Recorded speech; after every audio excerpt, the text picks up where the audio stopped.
Let me ask you something. Have you ever turned on the news or scrolled through social media and thought, wow, the world is a mess? Bad news seems to be everywhere. Wars, division, natural disasters, and sometimes the battles closest to home, within our families or even within our own hearts. It can feel overwhelming, like chaos is winning. Well, know you're not alone in feeling that way. Bad days, or even bad seasons, can make us lose perspective. They can tempt us to wonder, where is God in the middle of all this? So today, we're going to talk about that chaotic world you've been living in. But even more than that, we're going to talk about seeing the good that God is working in your life, even when it feels so bad. Let's face it, the world feels broken. And it's not just what we see on the surface. The headlines, the conflicts, the disasters. The truth goes deeper. Isaiah says, "The earth is defiled by its people. They have disobeyed the laws, violated the statutes, and broken the everlasting covenant." This verse hits hard, doesn't it? But the chaos we see today didn't just appear out of nowhere.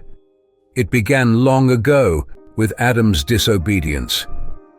You see, in the beginning, Adam and Eve had everything they needed in the Garden of Eden. But when they chose to disobey God's command, taking the forbidden fruit, that bite wasn't just a moment of rebellion. It unleashed a flood of separation, suffering, and death that we're still wrestling with today. From that point on, creation has been groaning under the weight of that choice. And when I say creation, I don't just mean humans. I'm talking about all of creation. Since then, nature has been waiting for what Paul describes in the same passage as the moment when it will be liberated from its bondage to decay and brought into the freedom and glory of the children of God. So the entire nature groans under the weight of humanity's choices until Jesus returns. It's like a domino effect. Adam and Eve's disobedience led to generations of pain, suffering, and brokenness that continues with us to this day. We see it every day on the news. Wildfires, floods, political division. These aren't just random events. They are all reflections of a deeper spiritual problem. Sin doesn't just harm the one who sins. It impacts everything. But let's not just point fingers at the world out there. The Bible reminds us that the earth is defiled by its people. That's you and me. We all play a part in the brokenness, whether through the choices we make, the words we speak, or the actions we take, or fail to take. So if the story ended there, we'd have no hope. But you didn't think God would just leave us in this mess, did you? He had a plan all along. A plan to redeem what's been broken and restore what's been lost. And that plan has already begun in your life, whether you've seen it yet or not. The question is, do you believe it? Do you trust that even in the chaos, God is still in control? Because sometimes it doesn't feel like it, does it? Sometimes it feels like everything is spinning out of control, like the mess is just too big. But God's plans are not limited by what we see. He's not confined by the chaos around us. He works through it. His promises are eternal, and He doesn't just promise to fix things. He promises to restore them completely.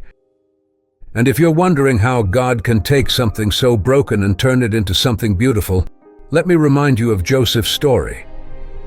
Joseph was betrayed, not by enemies, but by his own brothers. The people who should have protected him, the ones who should have had his back, were the very ones who sold him into slavery.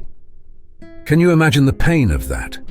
Watching the faces of your own family as they turn their backs on you, throw you into a pit, and sell you for a few pieces of silver. Joseph was then taken to a foreign land, stripped of everything familiar, falsely accused, and thrown into prison. Year after year, he sat in that prison, wondering if the purpose God had for his life was gone forever. But God doesn't leave His children in the pit. What others see as a breakdown, He uses as a breakthrough. And what looked like the end of Joseph's story was really just part of God's plan for him. After all the suffering, God elevated Joseph, taking him from the prison to the palace. He now held a position of power in Egypt, second only to Pharaoh himself. Years later, when Joseph stood face to face with those same brothers who had betrayed him, it was the perfect moment for revenge. And maybe, if Joseph had chosen revenge, his story wouldn't be told today. But instead, he said something so powerful that it still resonates.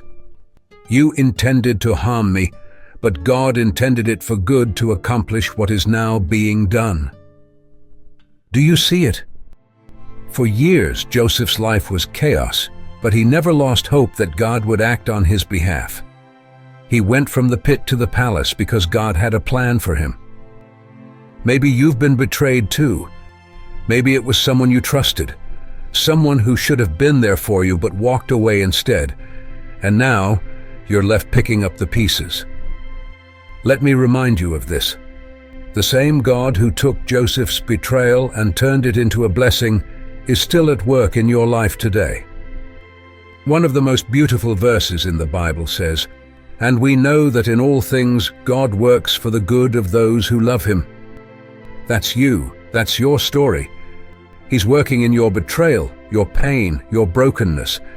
And just like Joseph, one day you'll look back and see that what was meant for harm, God has turned into good. But the waiting is hard, isn't it? Especially when the world feels like it's falling apart and nothing seems to be changing. Paul reminds us that it's exactly when we can't see a way out that we need to hold on to our hope. He emphasizes in the book of Romans that hope that is seen is not hope. In other words, hope isn't about what you can see. It's about trusting in what God is doing behind the scenes. Think of a farmer in early spring. He digs the soil, scatters the seeds, and covers everything with dirt. For weeks, he waters the field, looks at it and sees nothing, just dirt. Can you imagine how discouraging that might feel?